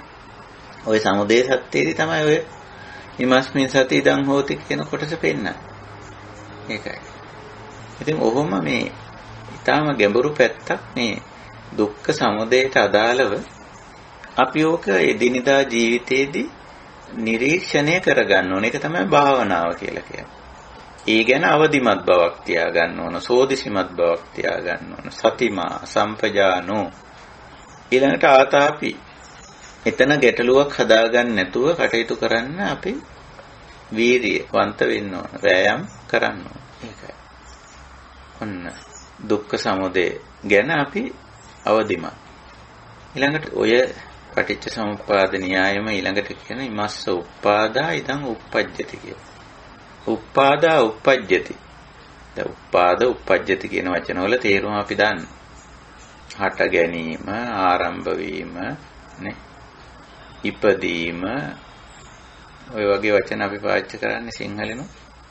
එතකොට මෙන්න මේ ඔය තියෙන එකක් හට ගන්නකොට, එකක් පටන් ගන්නකොට, එකක් ආරම්භ වෙනකොට අවාරණීය විදිහට වළක්වන්න බැරි විදිහට තව එකක් හට ගන්නවා, තව එකක් පටන් ගන්නවා, තව දෙයක් ආරම්භ වෙනවා. ඒකයි මේ කියන්නේ. ඉමස්ස උප්පාදා ඉදං උප්පජ්ජති.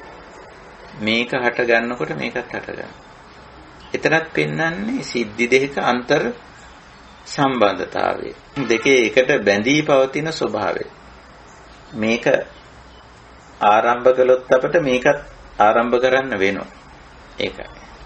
ඉතින් ඔක ව්‍යාපාරයක් පටන් ගත්තොත් බදු ගෙවන්නත් පටන් ගන්න වෙනවා එතනද. ඉතින් සමහර ව්‍යාපාරේ විතරක් ඕන බදු ගෙවන්න බෑ කියලා. මම නිදර්ශන කියන්නේ. එතකොට ඒක ව්‍යාපාරේ පටන් ගන්නකොට ඉතින් බදු ගෙවන්නත් පටන් ගන්න වෙනවා. ඒ වගේ විවාහය පටන් ගත්තොත් ඊට අදාළ වැඩ ටිකත් එතන ඉඳලම පටන් ගන්න.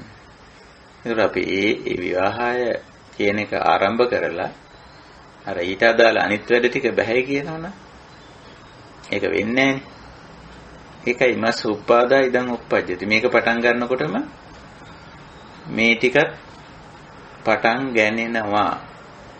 ඒකයි. ඕක නොදැන හිටියොත්, ඕක අවබෝධ කරගෙන නොහිටියොත් ඔන්න දුක්ඛ සමුදය. දුක හට ගන්න. ඇලීම ගැටීම මුලාව පටන් ගන්න. කෙලෙස් පටන් ගන්න. දුක්ඛ කියන්නේ ඕකටනේ. ඇලීමට ගැටීමට මුලාවට කෙලෙස් වලට. ඒකනේ ඔකට තණ්හා කියන තනි වචනයක් පාවිච්චි කරන්නේ. ඉතින් පටන් ගන්න. ඉතින් සමහරව කියනවා දැන් අපි ඔය උපදේශනය කරන නිසා අපිට තේරෙනවා සමහරව කියනවා දැන් විවාහ වීමත් එක්කම තවත් වැඩ කොටසක් පටන් ගන්නනවානේ. ඉතින් ඊට පස්සේ විවාහ වෙලා කියන මම විවාහ වුණේ මේවා කරන්න නෙමෙයි, මේවා කරන්න නෙමෙයි, මේවා කරන්න නෙමෙයි කියලා. නමුත් ඉතින් විවාහයත් එක්කම ඉමස්ස උප්පාදා ඉදං උප්පජ්ජති. මේවත් පටන් ගන්න වෙනවා. ඒවත් කරන්න වෙනවා. ඒකයි ස්වභාවය.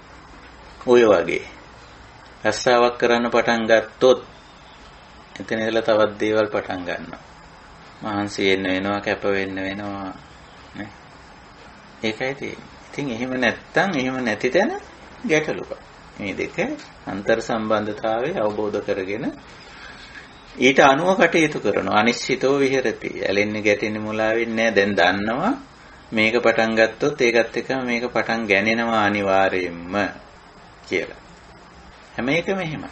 බොන්න පටන් ගත්තොත් පටන් ගත්ත වෙලාවේ ඉඳලා මුදල් නාස්ති වෙනවා, සෞඛ්‍ය නැති වෙනවා, ගෞරවය නැති වෙනවා, පහත් හීන දීන පුද්ගලයෙක් බවට පත් වෙනවා. ඒකයි. ඒ ටික බොන ගමන් අර ටික නැති කරගන්න බෑ. ඉමස්ස උප්පාදා ඉදං උප්පජ්ජති.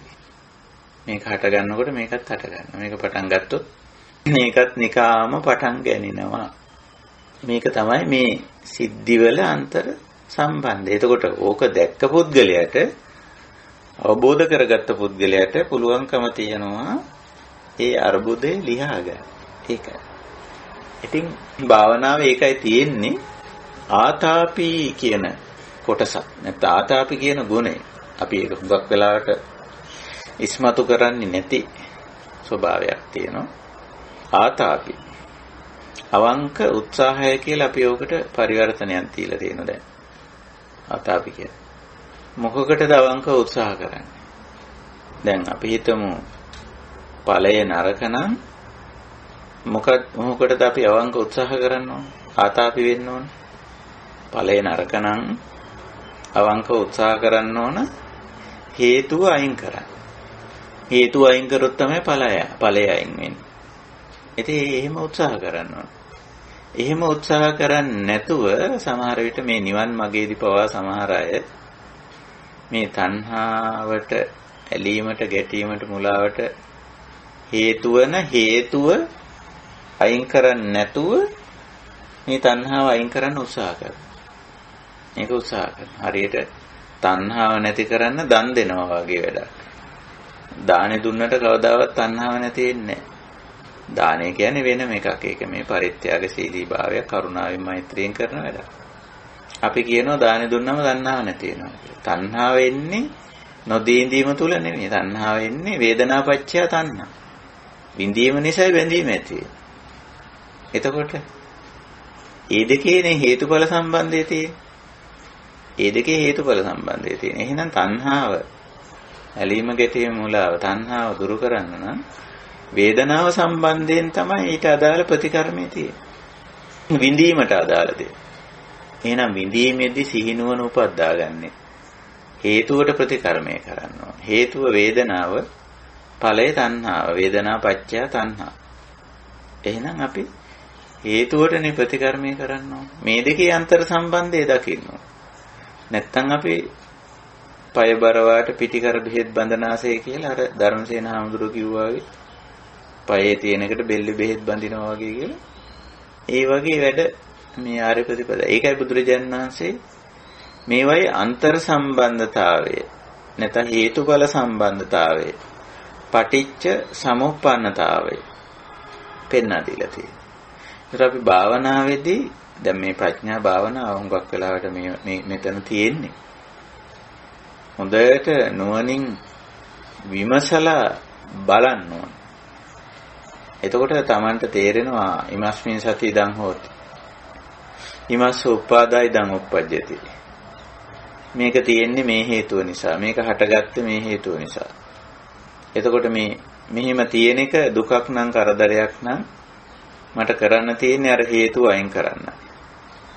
මේක හට ගැනීම කරදරයක් දුකක් නම් මට කරන්න තියෙන්නේ ඒකේ හේතුව අයින් කිරීමයි. ওই විදිහට ওই ස්වභාවය අපිට හොඳට තේරෙනවා, වැටහෙනවා, අවබෝධ වෙනවා. තෝරගන්න පුළුවන්, වටහා ගන්න පුළුවන්, අවබෝධ කරගන්න පුළුවන්. ඒතර භාවනාවේදී කරන්නේ ඔන්න ඔය වගේන හොඳට අවදිමත් භාවයක් තියා ගැනීම. ප්‍රධාන වශයෙන් සතිනේ අවදිමත් භාවයක් තියා ගැනීම. එතකොට ඵලේ නරක නම්, දුක්ඛදායක නම්, දුෂ්කර නම්, පීඩාකාරී නම්, අසාතයක් නම්, අප්පිය රූපයක් නම්, අසාතයක් නම් අපිට පුළුවන්කම තියෙනවා ඵලයට නෙමෙයි හේතුවට ප්‍රතිකර්ම කරන්න පුළුවන්කම තියෙනවා. අන්න එතෙන්දි තමයි අර ආතාපි සම්මා වායාම පදාන විරිය සම්බොජ්ජංග කියලා ක්‍රියාත්මක පක්ෂයක් පෙන්වලා දීලා තියෙනවා.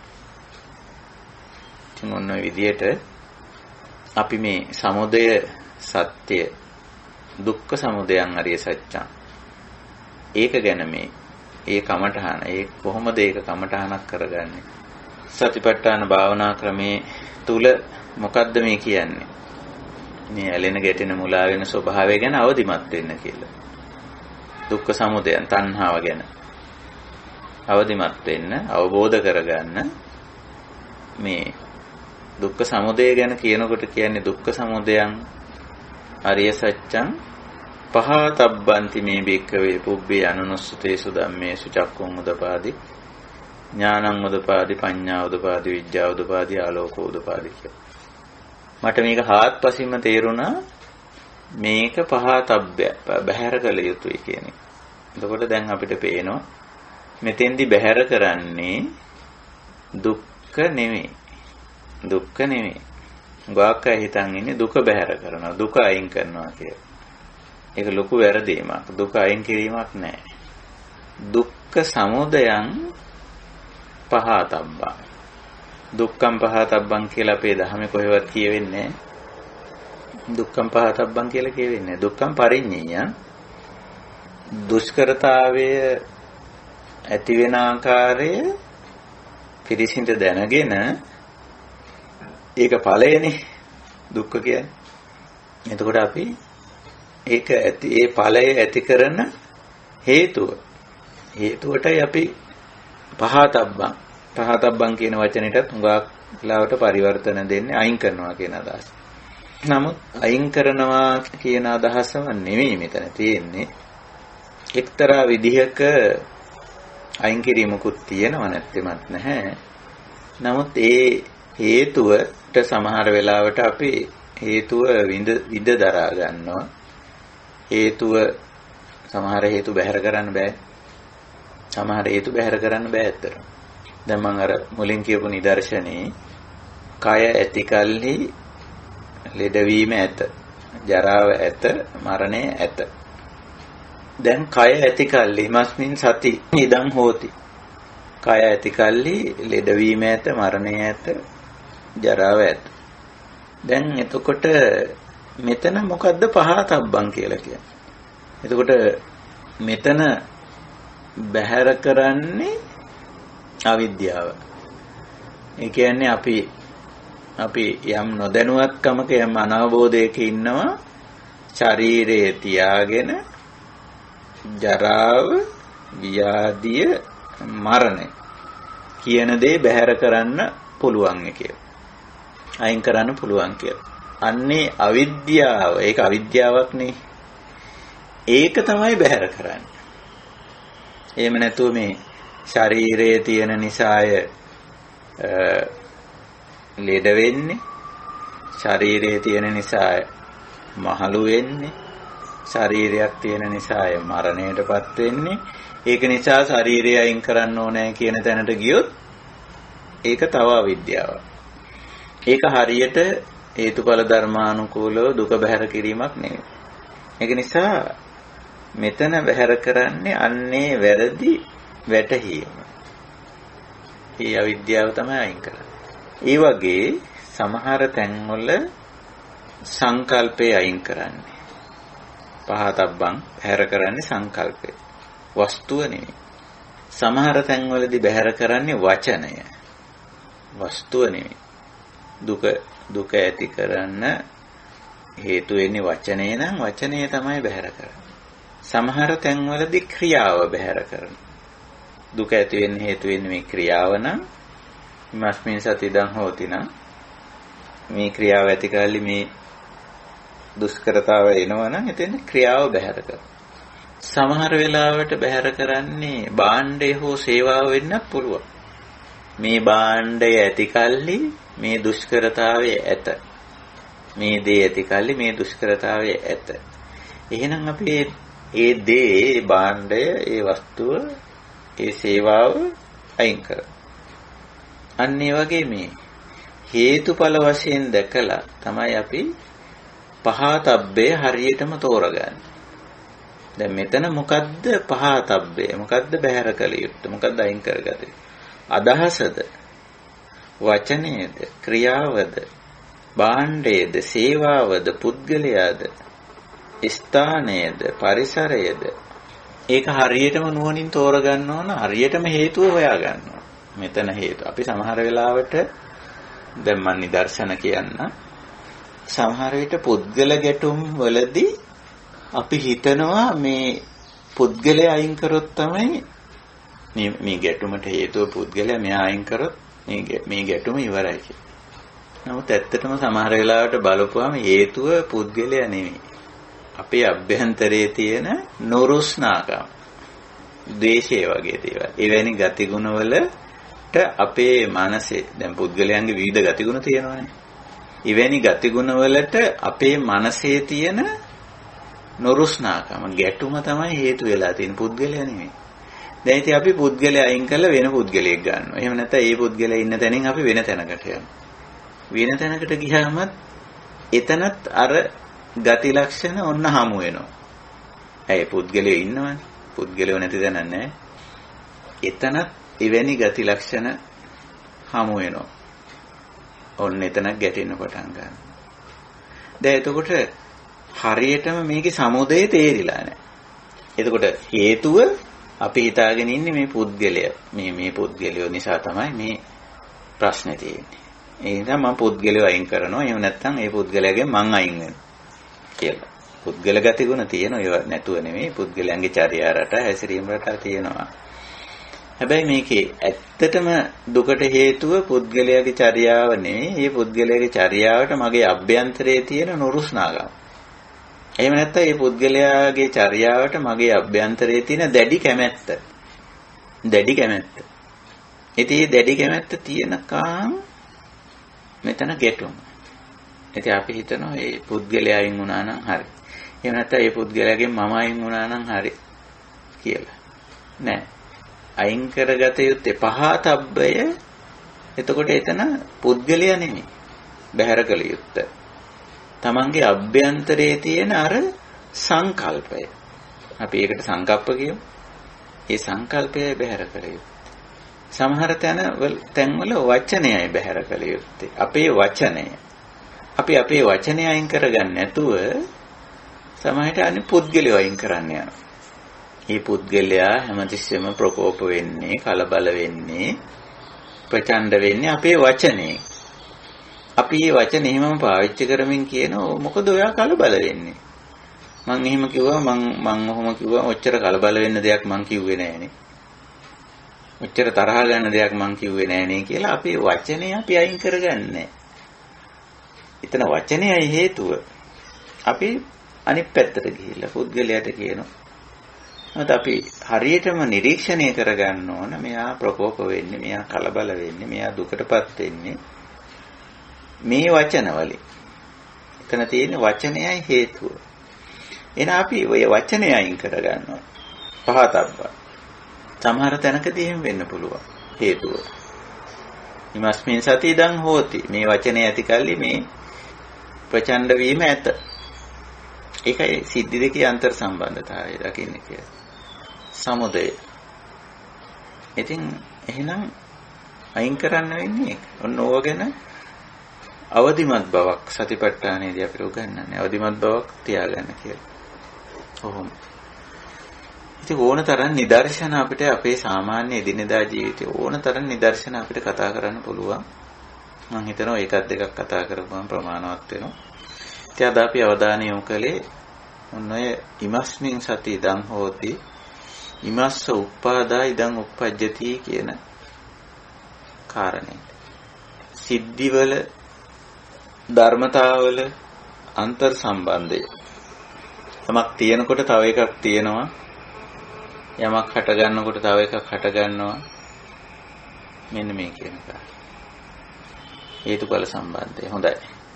අපි ඔතකින් ওই සාකච්ඡාව අවසන් කරනවා. මේ වෙනද වගේ අපි ඉතිරි කාලය ගත කරන්නේ අපේ ධම්සභාවේ ඉන්න නැත්තන්ගේ අදහස් වලට. ඉතින් මොනවා හරි අපිට කතා බහ කරන්න දෙය තියෙනවා නම් අපි මෙතෙන් සිට ඒ සඳහා කාලය ගනිමු. ස්වාමීන් වහන්සේ තෙරුවන් සරණයි. තෙරුවන් සරණයි. ස්වාමීන් වහන්සේ මට අර පටිච්ච සමුප්පාද න්‍යාය විස්තර කරනකොට ස්වාමීන් වහන්සේ සඳහන් කරන්නේ හේතුවක් කියනකොට ඒ හේතුවට අදාළ ඵලයක් ඇති වෙනවා කියන එක පැහැදිලි.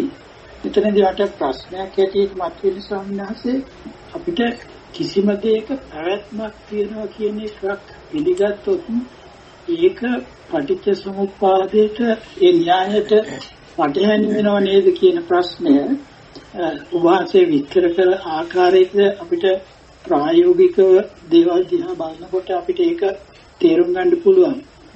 මේ ප්‍රශ්න අහන්න විශේෂ හේතුවක් වුණේ ස්වාමීන් වහන්සේ පසුගිය දවස්වල මම අර කටුකුරුන්දේ ඥානানন্দ ස්වාමීන් වහන්සේගේ නිවනේ නිවීම කියන දේශනා මාලාවේ මුල් දේශනා දෙක තුන ඇහුවා. එතෙන්දී ස්වාමීන් වහන්සේ පටිච්චසමුප්පාද න්‍යාය ගැන විස්තර කරනවා. ඒකම ස්වාමීන් වහන්සේ සඳහන් කරනවා අර ඉත්තභාවයේ අන්‍යතාභාවයේ කියන එක පරිවර්තනය කරන්නේ නිසේවිය අනිසේවිය කියලා ස්වාමීන් වහන්සේ විස්තර කරන්නේ. ඒ හැම දෙයකම ඒ වගේ දෙයක් තියෙන නිසා අපිට කිසිම දෙයක පැවැත්මක් කියලා එකක් සුළු මොහොතකට හරි හිතා ගන්න පුළුවන් දෙයකට ස්වාමීන් වහන්සේ තවත් විස්තරයක් කරනවා. පටිච්ච සමුප්පාදේ විස්තර කිරීමක් කරනවා උපාද තිති භංග කියලා හිත. එතනදී ස්වාමීන් වහන්සේ දේශනා මතක් කරනවා මේ තිති කියන එකක් ඇත්තටම කිසිම දෙයක පැවැත්මක් තියෙන්න බෑ. ඒ කියන්නේ ඒක ඇති වෙන මොහොතේම ඒක නැති වෙනවා කියන වගේ පිළිගැනීමක් කියන එක මට ඒ ගැන පොඩි පැහැදිලි කිරීමක් කරන්න පුළුවන් ස්වාමීන් වහන්සේ. ඔතන පැවැත්ම කියන එක අපි ගන්නේ නිට්ටය ආත්ම සුඛ වශයෙන් නෙමෙයි. පවතිනවා නමුත් අනිත්‍ය දුක්ඛ අනාත්ම කියන පදනමෙන් තමයි අපි පැවැත්ම ගන්නෙ. ඒ කියන්නේ යමක් පවතිනවා උපාද සහ වය අතර පවතිනවා. හැබැයි පවතින්නේ නිට්ටය විදිහට නෙමෙයි. විශේෂයෙන් ඔය විපරිණමති කියන වචනය බුදුරජාණන් වහන්සේ පාවිච්චි කරන්නේ යම් කිසි ආකාරයකට වෙනස් වෙමින් පවතිනවා කියන එකයි අපි බාරගන්නේ. එතකොට අර පැවැත්මක් නැහැ කියන තැනට ගියොත් නස්ත්‍යාර්ථයට වැටෙනවා. එහෙම ඇත්තටම පැවැත්මක් නැහැ කියලා බුදුරජාණන් වහන්සේ දේශනා කරන්නේ නැහැ. පැවැත්මක් පිළිගන්නවා අපි. හැබැයි මේ පැවැත්ම නිට්ටය විදිහට නෙමෙයි වෙනස් වෙමින් තමයි පවතින්නේ. ඔව්. වෙනස් වෙමින් පවතිනවා. එතකොට අර පවතිනවා කියන එක නිත්‍ය සංඥාවෙන් ගත්තොත් තමයි ගැටලුව එන්නේ. හැබැයි අනිත්‍ය සංඥාවෙන් ගත්තොත් පැවැත්ම ගැටලුවක් වෙන්නේ නැහැ. ඒක අපි දන්නවා. දැන් අපි නිදර්ශනයක් ගත්තොත් සත්‍යයක් උපදිනවා. සත්‍යයක් මැරෙනවා. එතකොට ඔය කාලය තුල කාල අන්තරය අඩු වැඩි වෙන්න පුළුවන්. සමහර සත්‍යයක් ඉපදිලා මැරෙන්න තප්පර ගානක් ගත වෙන්න පුළුවන්. සමහර සත්වෝ දින ගානක්, වසර ගානක් කොහොම ගත වෙලා තමයි මැරෙන්නේ. හැබැයි දැන් ඔය උපතයි මරණයයි අතර, සමුදයයි වයයි අතර පැවැත්මක් තියෙනවනේ. හැබැයි අර උපන් විදිහටම නෙමෙයිනේ සත්වයා මැරෙන්නේ. එතකොට වෙනස් වෙවි පැවතිලා යම් වෙලාවක නිමා වෙනවා. එතකොට අපි පැවැත්ම පිළිගන්නවා අනිත්‍යතාවයට විපරිණාමතාවයට යටත්ව. ඔව්. එතකොට ඔය ගැටලුව නෑ. සමහර අය ඔය පැවැත්මක් නෑ කියන අදහසට එන්නේ ඔය කාරණේ තේරුම් නොගැනීම නිසායි. ඔව්. මම පැහැදිලි නැසමින් තෙරුවන් සරණයි. හොඳයි වෙනත් අපිට කතා බහ කළ යුතු දේ නැතිනම් අද අපේ භාවනා පුහුණුව මෙතකින් නිමා කරන්න පුළුවන්. එතකොට අපි අදත් අවධානයට යොමු කරේ සමුදය පිළිබඳ. මම හිතන්නේ සමුදය පිළිබඳව ප්‍රාමාණික තරම් කාරණා අපි කතා කරලා තියෙනවා. සමුදය කියන්නේ මෙතන ඇත්තටම දුක්ඛ සමුදය කියන එකයි. දුක්ඛ සමුදයං අරිය සත්‍යං. එතකොට ඒක අපි පැහැදිලි සීමාවක් ඇතුලේ කතා කරන්නේ සමුදය කියන එක පිළිබඳව. නිශ්චිත සීමාවක් තුල දුක්ඛ සමුදය. එතකොට අර දුෂ්කරතාවය කායික මානසික වශයෙන් ඇති කරන මේ දුෂ්කරතාවය කොහොමද සමුදයන් හටගන්නේ පවතින්නේ කොහොමද කියන එක අපි කතා කළා. අද විශේෂයෙන් අපි මේ හේතුඵල ධර්මතාවයට විශේෂ අවධානයක් යොමු කළා. යමක් පවතිනකොට තව දෙයක් පවතින ලක්ෂණය.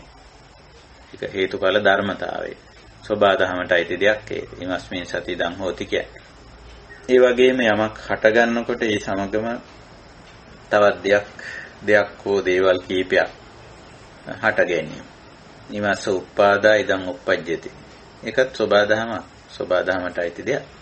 එතකොට අපි මේ දුෂ්කරතා ගැන අවදිමත් වීමේදී දුක්ඛ ගැන අවදිමත් වීමේදී මෙන්න මේ දුක්ඛ සමුදය සිද්ධි අතර අන්තර් සම්බන්ධය ගැන අපි සෝදිසිමත් බවක් තියෙනවා. ඒක දැනගත්තොත් තමයි අර දුක්ඛ සමුදයං පහතබ්බං කියලානේ කියේ.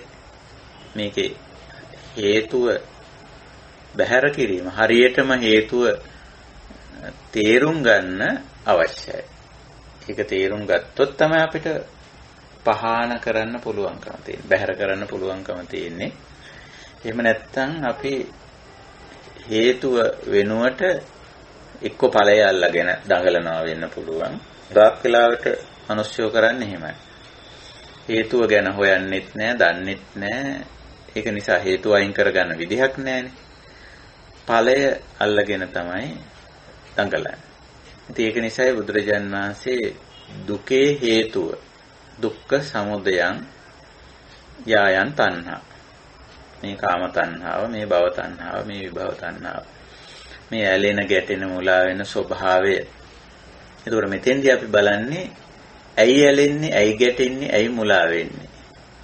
අන්න ඒ හේතුව අපි හොයාගන්න. ඒකයි සමුදය ඥානය කියලා කියන්නේ. දැන් මේ සමුදය ඥානය එක පැත්තකින් ඇති කරගන්නෝ. ඊළඟට සමුදය ගැන සතිමත් වෙනවා. මේ සතිපට්ඨාන භාවනා ක්‍රමේ ලක්ෂණය ඒකයි. සමුදය ගැන අවදිමත්. සෝදිසිමත්. ඒ වගේම එතන වැර වෑයමකුත් තියෙනවා. එක්කෝ සමුදය සමග ඉන්න වෑයම් කරනවා. සමහර වෙලාවට අපිට දුකේ හේතුවත් එක්ක ඉන්න වෙනවා. ඒකයි ওই භාවනාවේදී අධිවාසනා කියලා පරයයක් උගන්වන්නේ. ඔය සබ්බාසව සංවර පරයයේදී අධිවාසනා කියලා පරයයක් උගන්වනවා. පරයයක් කියන්නේ ක්‍රමයක්. එතකොට අපි නිතරම අර සමුදය ඉවසන. දුකේ හේතුව ඉවසන. එතන පහාණය වෙන්නේ ඉවසීම. අදිවාසනා පහතබ්බානේ. පහතබ්බාන්න බැහැර කරේ ඒක ඉවසීමෙන්. දැන් අපි බැහැර කරනවා කියන වචනෙට සමහර වෙලාවට අර්ථකථනය දෙන්නෙම අයින් කරනවා කියන අර්ථය.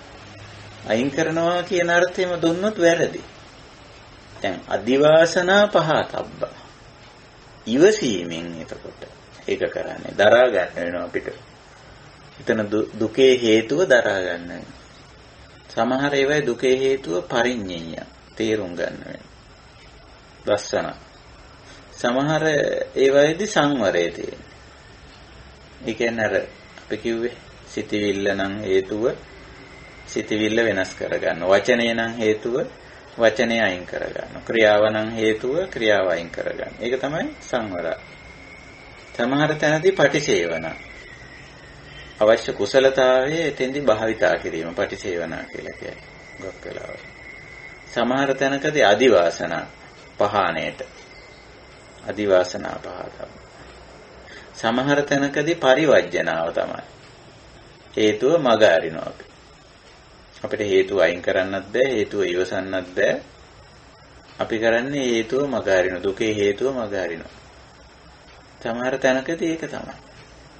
මග හැර යාම පරිවර්ජන. සමහර තැනකදී විනෝදන. දුකේ හේතුව අපිට සම්පූර්ණයෙන් දුරු කරන්න පුළුවන්. ඔය විශේෂයෙන් දුකේ හේතුව වෙන්නේ අපේ මානසික පැත්තෙන් ගත්තම අකුසලයක් නම්, චර්යාවක් නම් ඒක අපිට පුළුවන් විනෝදන. ඒක සම්පූර්ණ එතන නැති කරලා දානවා කියන එකයි ඒකේ අදහස.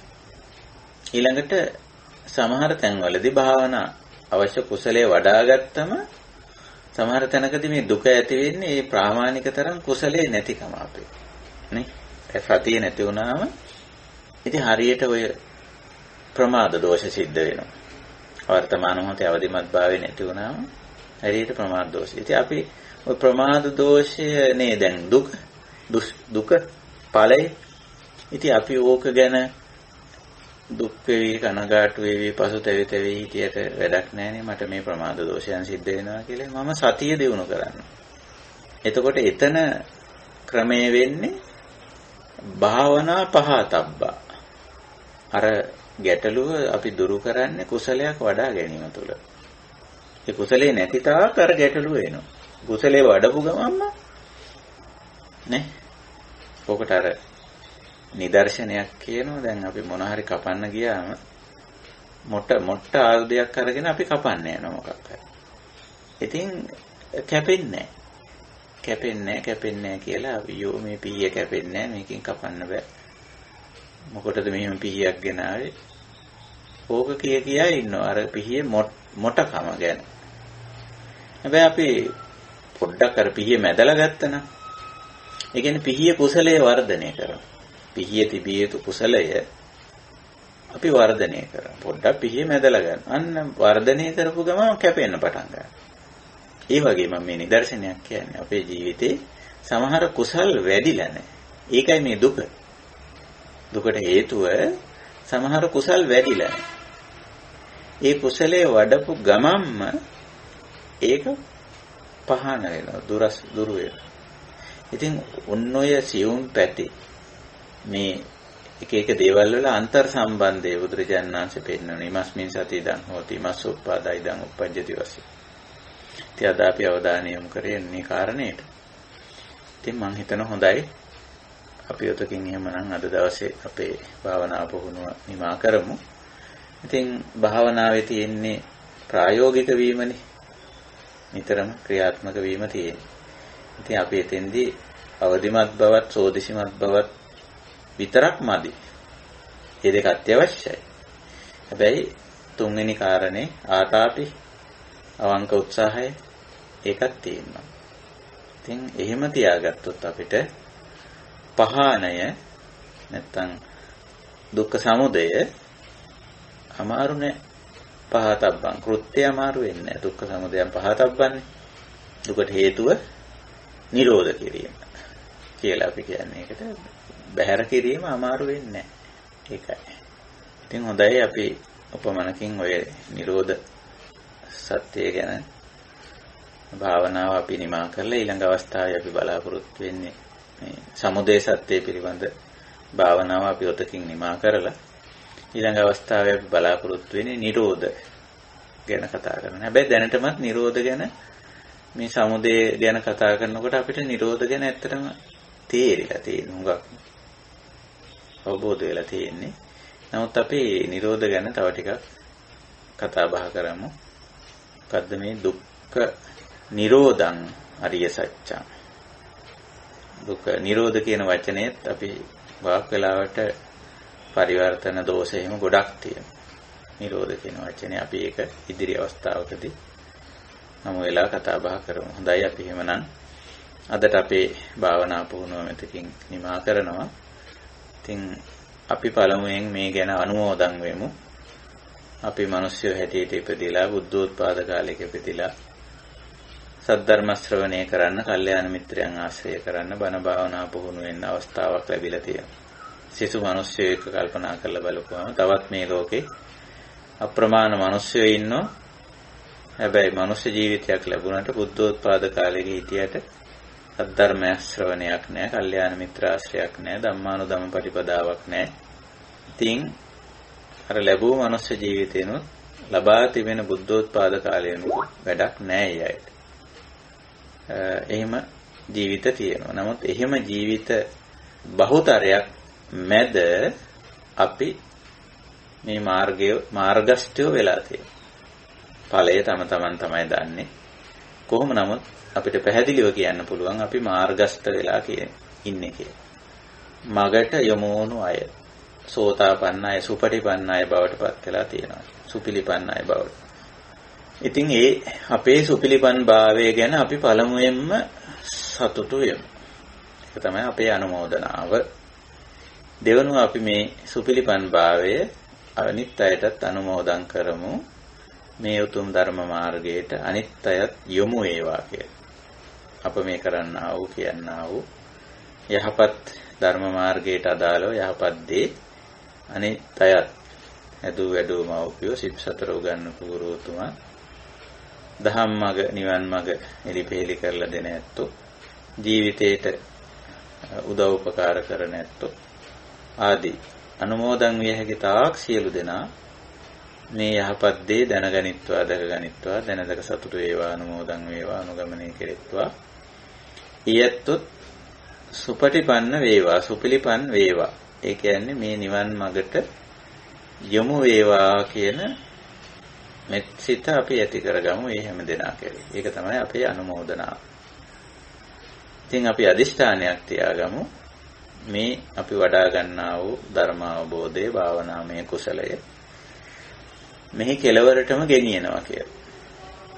මේකේ පරිෝසානයක් දක්වා ගෙනියනවා. ඒ කියන්නේ මේ ජීවිතේදීම මේ පරම ශාන්ත නිර්වාණ ධර්මය සාක්ෂාත් කරගන්නවා කියන දැඩි අදිෂ්ඨානය අපි ඇති කරගෙන ඒ වෙනුවෙන් කටයුතු කරමු.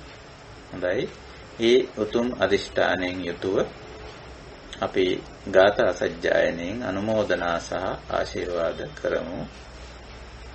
එත්තාවතාච අම්හෙහි සම්පතං පුඤ්ඤ සම්පදං සබ්බේ දේවා අනුමෝදන්තු සබ්බ සංපත්ති සිද්ධියා ආකාසට්ටා ච බුම්මට්ටා දේවා නාග මහිද්దికා පුඤ්ඤන්තං අනුමෝදිත්වා චිරං රක්ඛන්තු ශාසනං චිරං රක්ඛන්තු දේශනං චිරං රක්ඛන්තු මං පරන්ති ඉදං මේ ඥාතේනං හෝතු සුඛිතා හොන්තු ඥාතයෝ ඉමිනා පුඤ්ඤ කම්මේන මාමේ බාල සමාගමෝ සතං සමාගමෝ හෝතු යාව නිබ්බානපත්තියා ඉදං මේ පුඤ්ඤ කම්මං ආසවක්ඛයා වහං හෝතු සබ්බ දුක්ඛා පමුඤ්චතු දේවෝ වස්සතු කාලේන සස්ස සම්පatti හෝතු ච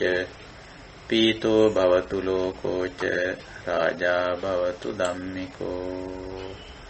හැම දිනාටම ආශිර්වාද කරනවා. බුද්ධ ධම්ම සංඝ තුනුරුවන්ගේ අප්‍රමාණ ගුණ බලයෙන්ද අප මේ පුරන්නා වූ සීල සමාධි ප්‍රඥා ආදී උතුම් කුසල ශක්තියින්ද පින්වත් හැම දිනාටම සිතක් වේවා, ශාන්තියක් වේවා, යහපතක්ම වේවා. කායික සුවය, මානසික සුවය සැලසේවා, නිදුක් වේවා, නිරෝගී වේවා, සුවපත් වේවා. මේ තැබූ පියවර නිවන් මඟට යොමු වූ මේ උතුම් පියවරෙන් ආපසු නොයා ඉතා ඉක්මනින් ඉතා පහසුවෙන් සීල සමාධි ප්‍රඥා ගුණ පුරාගෙන මේ ජීවිතයේදීම පරම ශාන්ත නිර්වාණ ධර්මයේ සාක්ෂාත් කරන්නට පින්වත් හැම දිනාටම ශක්තිය, ධෛර්ය, වාසනාව උදා වේවා. සබ්බීතියෝ විවජ්ජන්තු සබ්බ රෝගෝ විනස්සතු මාතේ භවත්වන්තරායෝ සුඛී දීඝායුකෝ භව.